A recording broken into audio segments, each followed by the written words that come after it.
This is 40K Today, voted the #1 Warhammer 40K 15-minute magazine-style international podcast on all of Cadia Prime. You know, before the fall. Hiya folks, and welcome to what is going to be a really special episode of 40K Today. Today's Friday the 7th of August. I'm your host, Steve Joel, and today we're focusing on how our amazing hobby, which is packed with incredible people, can help us through the toughest times. Mental health is an issue all over the world, and particularly men's mental health. There's a 40K event coming up in the UK which is aiming to raise money and awareness for mental health and for suicide prevention. And we're using that as our starting point, our springboard for today's show.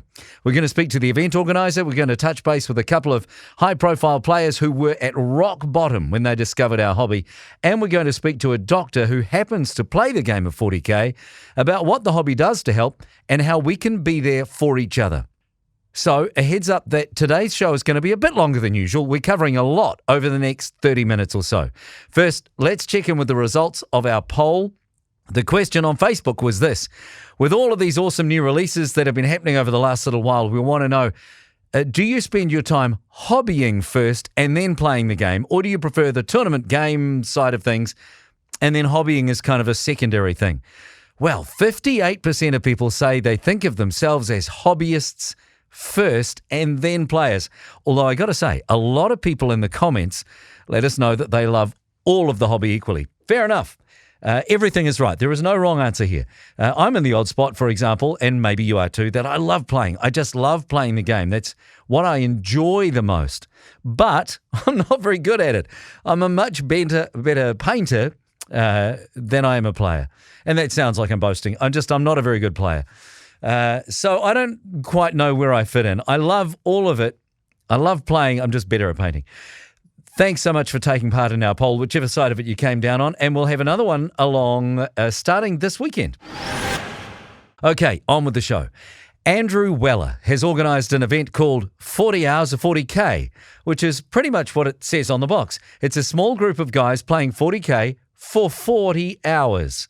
And it's all for what we think here on the show is a super important cause. It's happening in the UK. I caught up with Andrew about the event and about why this means so much to him.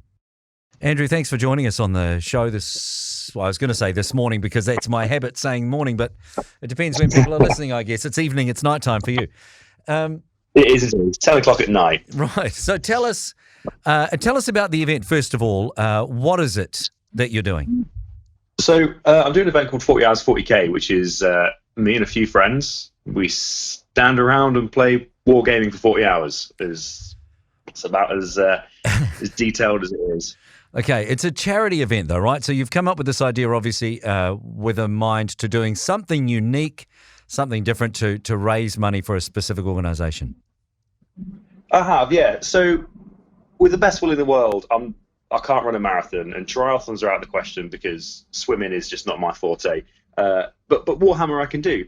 And so my mind went down the route of, so what would no wargamer ever want to do? And I suspect 40 hours of straight wargaming is about it.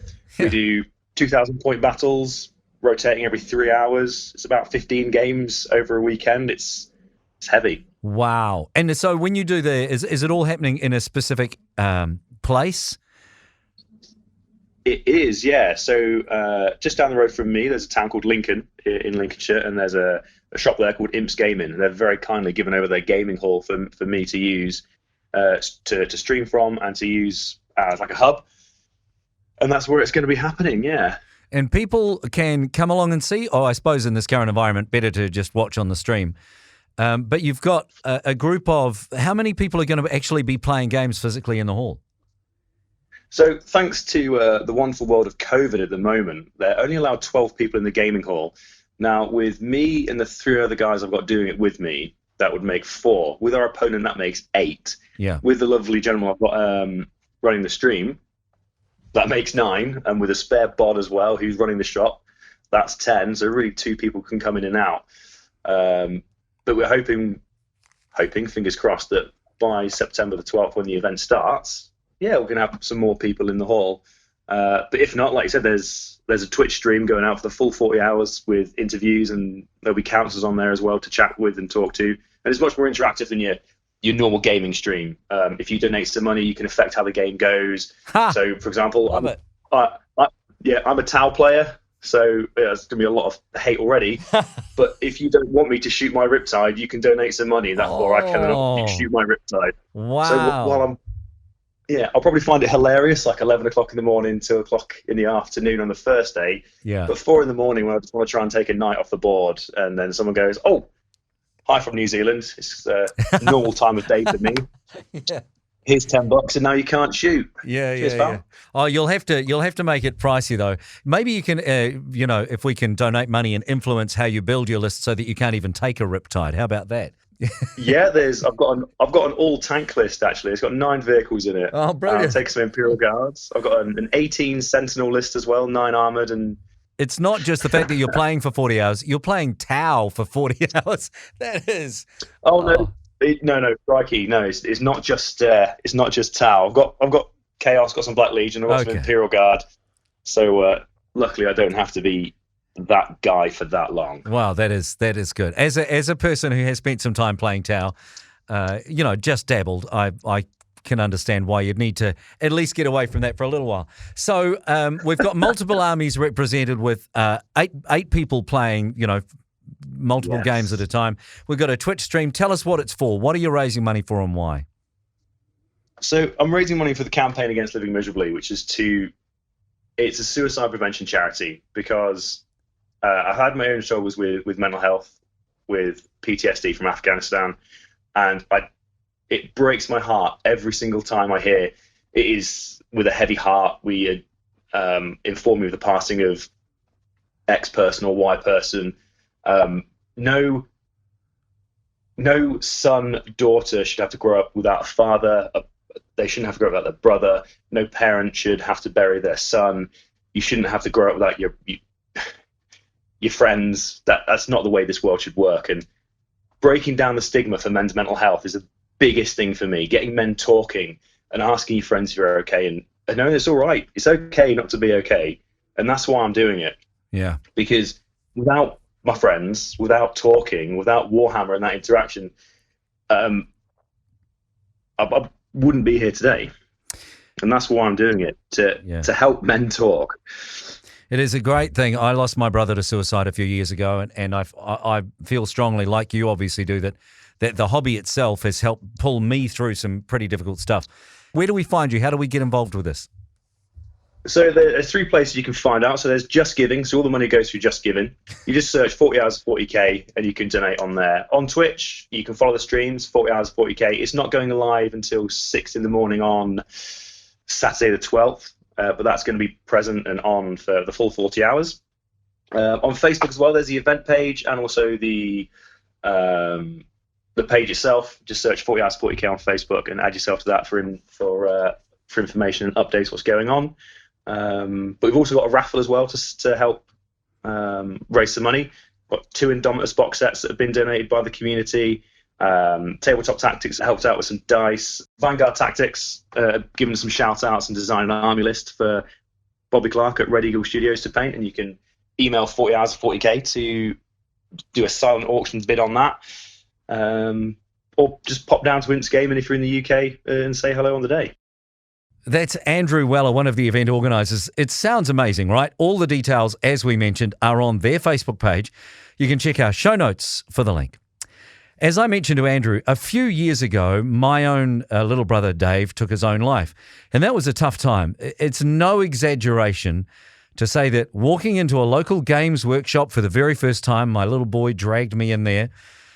Well, that chance encounter could have stopped me following the same path. I'm not exaggerating. It was some dark stuff going on. And I know I'm not alone. This is the reason I'm bringing it up. I know there are plenty of people playing our game who have been through some difficult times, and the hobby has helped them out. John Damaris spoke to one of the world's top players and a massive name in the Australian game about how the hobby helped bring him back from absolute rock bottom. Adam Camilleri, thank you so much for taking some time to join us on a very special edition of the 40K Today show, where we're talking all about men's health. And you've got a story that's very relevant, and I thought it would be fun for you to share it for our listeners. And I'm just going to sort of give you the floor and maybe ask you a few questions after you get started. But why don't you go ahead and tell everyone your story? Yeah, sure. So it's not something I the further removed I get from the sad little boy that was this story, the less I seem to want to talk about it. But it's important because it tells a lot of where I've come from and how I've gotten where I am. So I grew up, I don't know if you want to say I grew up pretty rough, but I grew up pretty dysfunctional. I'm 90s kid branded with kind of the ADHD, kind of wild, uncontrollable, push him in the corner, don't give him much attention. The more attention you give him, the more he'll want. Kind of neglected throughout most of my childhood. I ended up turning to substance use towards my mid-teens, and that grew into quite a significant problem that caused me a lot of issues. I was mostly dead by the time I ended up getting clean, and worse than that, I was horrifically lonely and not a very nice person to know, because I was very embittered and judgmental of myself and others. And that wasn't all that stuff at the time felt righteous, and it felt good to feel that anger and that judgment towards others, but all it was a reflection of how much I didn't like myself. I ended up going to rehab and got the opportunity to start my life over, and thankfully I've managed to do that. It's now been quite a few years since I've used any substances, and I see a lot of people I relate to a lot in our community, in our wargaming and tabletop and 40K and things like that. A lot of people who I feel the same way that I might have about myself.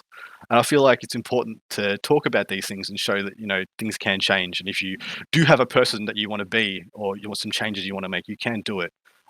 It might be the hardest thing you ever do. I know for me, facing the person I was and some of the horrible and monstrous things I've done is the hardest thing I've ever done, and hopefully it's the hardest thing I ever will do, because I know that's one thing that's helped me get through really hard times now, especially with some of the things that are going on in the world, is knowing that I've already gone through kind of my own personal hell, so to speak. I've already gone through the worst parts of myself. Let me just say really quick, we've spent a pretty significant amount of time together. I mean, not like an amazing amount of time, but enough to where I feel like I've gotten to know you. And it's hard for me to reconcile the person that you're describing with the person that I know. So I can see tremendous growth in there. And I just want to applaud you for that. I think that's amazing. Yeah, I got this amazing opportunity. I went to rehab, and I was in a residential rehab for a couple of months and a halfway house for another couple of months. And I ended up in I supported accommodation or a clean living house for a total of almost 2 years I spent in treatment, trying to rebuild myself. And I got this incredible opportunity to decide who I wanted to be. So thanks, John, because everything you see of me now, everything you know of me now, is the person I wanted to be, and I always wanted to be. I wasn't the guy that all pain and misery and trauma and things turned me into. And fear. Yeah, that's amazing. So let me ask, you had mentioned to me before that 40K was one of the tools that you used that sort of helped you get out of that, specifically painting, right? It's sort of the relaxing escapism of it. You want to talk a little bit about that? So I was in that sober living house, and I was actually the worst I'd ever been in my life, because I no longer had anything to cover up my pain. I didn't have any escapes. I didn't have any ways to hide who I was or what I was feeling. I had to face everything. And so people kept telling me to just sit with it, just sit still, just be calm, find some way to meditate or just have some patience for yourself. And I never could. I just was incapable of it. I was so close to using again and going back down that path. And I stumbled across painting. I stumbled across a Games Workshop, to be honest. And I walked into that Games Workshop with this like listless, silly kid, and the guy got me to paint a model. I was in my early 20s, and the guy sat me down and got me to paint a model. And I painted this model for 3.5, 4 hours. Yeah, just only had about 4 or 5 paints. It was a crappy push fit ultramarine from, I think it was Assault on Black Reach, or maybe it might have been one of the Dark Angels, but I painted him as an ultramarine.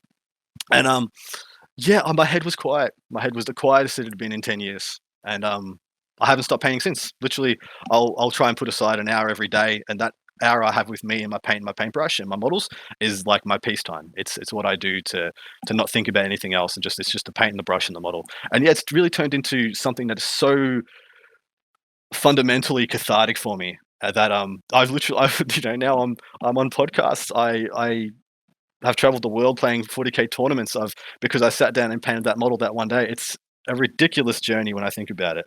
And it's very hard to get the grin off my face when I think about how far I've come. But I'm sitting here to tell anybody who's listening, there's nothing special about me or the things that I've done. What I've done, anybody can do. Dude, I think that's a really powerful message, and I appreciate you sharing it, because it's sometimes looking back on our mistakes or the mistakes that we've made is a difficult thing to even bring up. And I speak from experience too, having been divorced and hitting rock bottom about 2.5 years ago. Like my life was a disaster, so much so that I actually stepped away from gaming, because gaming was always a big part of my life. And I knew that I was starting to feel better when I felt like gaming again. It's kind of a weird thing. And now look at, here I am neck deep in it again. But no, I super appreciate your story. And I think it is important for people to understand that it's okay to make mistakes, and it's okay to grow from the things. And even if you don't like the person that you were, it doesn't have to be like that forever. And I think that's an important message that you shared. And I hope if people take one thing from this segment of the podcast, that would be the thing. I hope so, man. Because life might not feel like it, especially at the moment. But if you want to change, you can. Thanks for having me on, man. Like I haven't thank you. haven't spoken about this stuff on a platform like this before, and it feels good. It feels right. I've always thought that if I did, it would always feel like I was pandering or shilling. But thank you. This has been good for me. All right, man. Peace and love. Thanks, man. You too. That's Adam Camilleri. I had no idea about his story, and maybe you didn't either. Adam is one of the coaches on the Art of War Down Under, and you can find him on their Facebook page. Once again, the link is in our show notes for that. Next up, Tanya Gates speaks to a 40K playing GP about mental health and what we can all do to help out other people in our community. Today's episode of 40K Today is brought to you by Frontline Gaming. Frontline Gaming is a one-stop shop for all your Warhammer hobby needs, discounted products, American-made gaming mats and terrain, and a full line of miniatures painting service and daily hobby content. And this can all be found at frontlinegaming.org. Welcome back. Andy Spencer is a doctor and all-round Warhammer 40K hobbyist who's as great a painter as he is a tactician on the tabletop. He's going to talk to us today about men's mental health. It's a pandemic, and how hobbies can ease struggles, and how we can help our gaming friends who might be struggling. Andy spoke to our own Tanya Gates. I'm here with Andy. I'm so happy to have you on the show today, Andy. Yeah, thanks for having me. I thought maybe we would start off with you telling our listeners a little bit about who you are. My name's Andy Spencer. I'm a family doctor in Vernon, British Columbia, in Canada. Tanya and I happen to be friends outside of this. So I, as a family doctor, I have a full service family practice. I do a lot of stuff, deliver babies, help people with end of life care, and about 30 to 40% of my practice is actually centered around mental illness and mental health. Which sort of makes you one of my more knowledgeable contacts in this field, and I'm really excited to hear sort of your take on this topic. So let's get into it. Yeah, sounds great. So our podcast focuses on the whole hobby of Warhammer 40K, and as you know, the majority of its fans are men. Are there any ways that social hobbies like ours can help men cope with their mental health concerns? Yeah, so I mean, you might have heard already, but the statistics around mental illness for men are actually pretty surprising, and they can be quite scary. The reality is that about 10% of all men in Canada, and I'm speaking about Canada because that's where I live and practice, but about 10% of all men in Canada experience significant mental health challenges and mental illness. In fact, about a million of all Canadian men suffer from a major depressive episode every single year. In Canada, about 4,000 people commit suicide annually, and about 75% of those are men. Men tend to have fewer suicide attempts, but they also tend to be far more successful in those attempts. And in fact, when men do make suicide attempts, they tend to only do so once or twice before being successful. I mean, those are all pretty heavy, scary statistics. But so when it comes to mental illness for men, they do tend to have some pretty significant sort of differentiations. Men tend to be quite closed off. They're less emotionally open. They tend to be less emotionally vulnerable. When they do talk about mental illness and their own mental health, they tend to do so in pretty broad terms, and often they seek help much later in their disease process, if they seek help at all. So, I mean, 40K, I've been playing 40K for a few years now.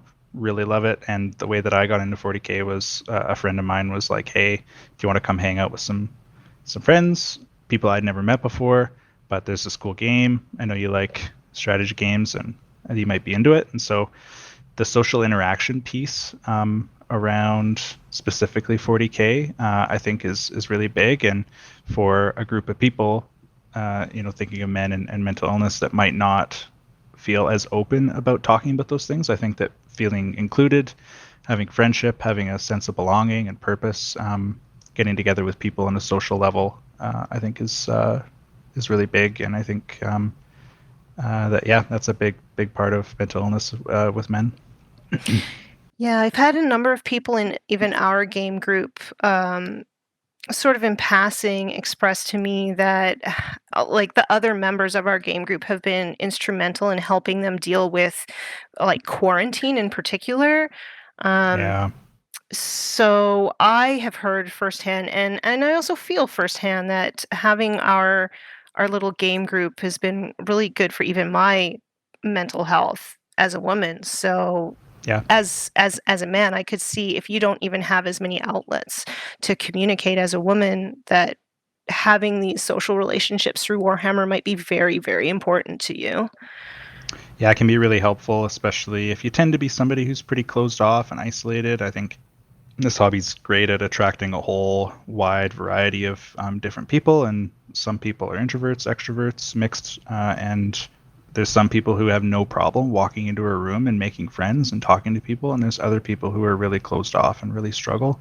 But having an inclusive group, a group where people are not judging you when you come and say, hey, look, I painted this really cool thing and I want to show some people, and everybody's like really excited about it, even though it might not be like the most groundbreaking painting that anybody's ever seen, but it's big for them, and it's just cool for that to be validated and for people to feel like they're wanted. So I just want to end it out with just one more question, and to me this is the most important question. So how can we support those men in our game groups right now who may be struggling with their mental health? Yeah, I mean, I think that the biggest thing is to be welcoming, right? Like I know you've talked yourself about how intimidating it can be to walk into like a game store when you don't really know people and like try and play a game with somebody you've never met before. Like it can be a really big daunting thing, and so I think the biggest thing that we can all do to help people is to just be welcoming, be non-judgmental, invite people in, whether they end up really liking the hobby or having it be like a one-time thing and then they're not interested anymore, whatever. But I think just being really open and welcoming people in a social environment. And then the reality is that like mental illness, especially for men, tends to be a pretty taboo subject. And so again, I think that openness should extend towards discussions around emotions, discussions around feelings, discussions around when people are struggling. Like when somebody mentions, hey, I've been really struggling lately, be open. Don't try and shy away from the topic. And just listening to somebody say their piece can be a really therapeutic thing. If somebody does say, hey, I'm really struggling, I think, I've been thinking about killing myself. I think I've been thinking some really dark thoughts. I think I need help. I think that encouraging them to seek help would be a really, really big advantage, even helping sort of facilitate things for them. rather than sort of brushing it aside. I think that's also a great role that people could play, dependent on the right situation. That's all awesome advice. Thanks so much, Andy, and I look forward to the next time that you kick my butt when we play Warhammer 40K. You beat me last time, so I'm pretty sure you'll beat me again. Thanks, Andy. Yeah, you bet. Bye. Bye. That's Dr. Andy Spencer. If you want to see his awesome painting work, by the way, check him out on Instagram. We've got the link for you in our show notes. And speaking of awesome models, it's time for the Model of the Day. It's the model of the day, the model of the day, the model of the day. Well, I got to say, today's model is just flat out wow in every way. A Castellan robot painted by Dave Soper and shown off on his blog, Sprocket's Small World. Where do we start? Man, the color choices and the way they work together. The base is off-white with large blocks of metallic teal green that kind of counter it perfectly, and then highlights of a bright red. The teal color also doubles as a copper corrosion on some parts of the model, and all of that would be incredible just by itself. The light and the shade, the contrast, the color choices. But David has added wear and rust and battle damage and chipping, and it is a masterclass. It's just the best I've ever seen. And then you notice the heat burn on the weapon. The model is in every way perfect. You could look at it for hours and see something new every couple of minutes, and then you want to read the blog on how he did it. It's amazing. So we really encourage you to do that. The link, if you want to see more about it and read the blog, is in our show notes, as always. And look, if you have a model that you want us to feature on the show, or if you've seen a model that we should feature on the show, let us know. You can either get in touch with us directly or just use the hashtag 40K2, that's the number 2, hashtag 40K2day on Instagram.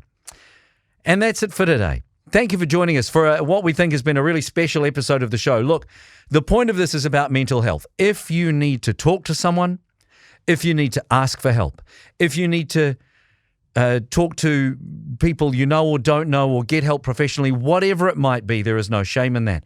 If you see someone in trouble, if you've got a friend you think might need help, reach out. It's the best thing that any of us can do on either side of this. If you need help, if you see someone in trouble, reach out. There is no shame in that, and it's the biggest thing. A big thank you to our content producer, Alex Painter, our social media whiz, Tanya Gates, and our technical producer, Seamus Ronan, for all of their hard work once again in putting this program together, along with John and Paul. Don't forget tomorrow to tune in to hear our best of the week. You can download it via the Frontline Gaming Network or on your favourite podcast player. So we'll see you tomorrow. Until then, for the whole team, I'm Steve Joel, and that is what's happening in 40K today.